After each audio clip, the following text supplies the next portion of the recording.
Shalom Aleichem, we're learning the Sicha of Shelach Dalid. It's interesting, it's based on two farbrengens. The previous Sicha we learned, Shelach Gimel, was based on a Shelach of Tafshin Lamed and Tafshin Lamed Hey. And this is based on Shelach Tafshin Lamed Aleph and Tafshin Lamed Beis. And very similar themes across all 4 years, Yidden, Goyim, etc. So just interesting to see in Teres Menachem, which brings the unedited, whatever was added, whatever was said originally that didn't make it into Sicha, and they also give an interesting summary. And sometimes their summaries are very insightful, what they choose to, put at the core of the Sicha. And that, for me personally, it kind of offered a lot of context. So let's do this. The first thing is Tafshin Lamed Aleph. The Rebbe went on to explain Lekutei Levi Yitzchak on the Zohar. In general, the Rebbe would he would explain his father's Torah on the Zohar for many, many years in the farbrengen. Very often, the farbrengen would include a Rashi Sicha, later on a Rambam Sicha, sometimes a Pirkei Avos Sicha, and very often Lekutei Levi Yitzchak Sicha. So the Zohar says that the Yidden are Zakoyin, they're precious and they're meritorious. The Hashem sees them as a friend, he uses them as a kinui, and he's proud of them, and that refers to Chagas.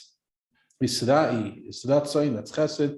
Iskani, seeing himself as a title, is Kvuda, and Vespar is Tiferes, and that's the idea of Lev, because the Mishkan of Midas is a Lev, and Yisrael is the Lev of the whole world. So that's what the Lekutei Levi Yitzchak says in the Zohar. And Rebbe went on to explain that even though in the Bria, in creation, you find those same three milas, because in each nivra there is the Kavanah and Ratzon of Hashem, Israel. And in the Matzav of Helem, there's still Iskaner. Still, and that you could see in Dvar Hashem that everything's keeping them alive, and every nivra is Moisif in Hashem, which is aspire. Nevertheless, you cannot compare it to the true milas of a Yidden, that they are the Tachlis and Matala of the whole Bria Kula. Now, the Rebbe on the Nekuda of the Zohar, he says like this, that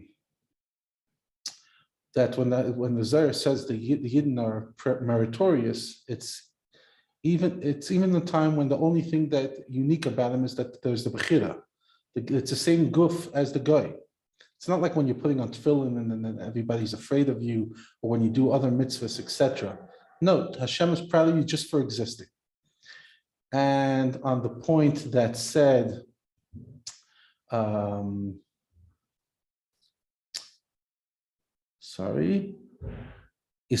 that even when there's time of hiddenness, you could still see that that's the Dvar Hashem that keeps everything alive.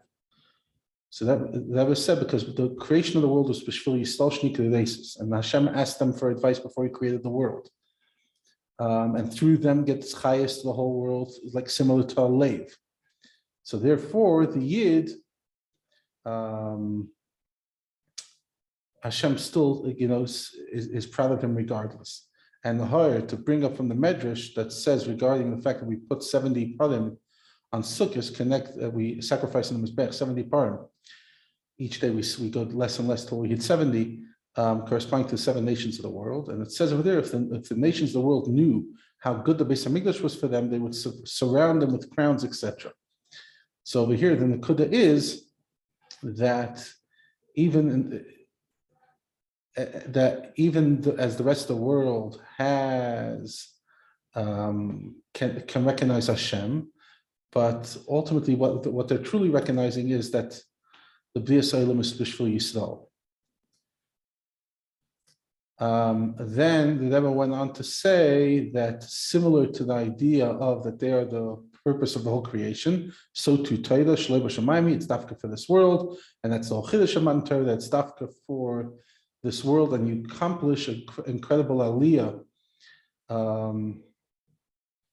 in the Elyonim as well. And the Rebbe says so much so that you could say that the ilu, the upliftment that happens in Elyonim, is exactly the same kind of ilu that happens to Tachtonim. In other words, just like you imagine that the Tachtonim, this world gets incredibly elevated, but the ilu that happens to the higher worlds is equally in value.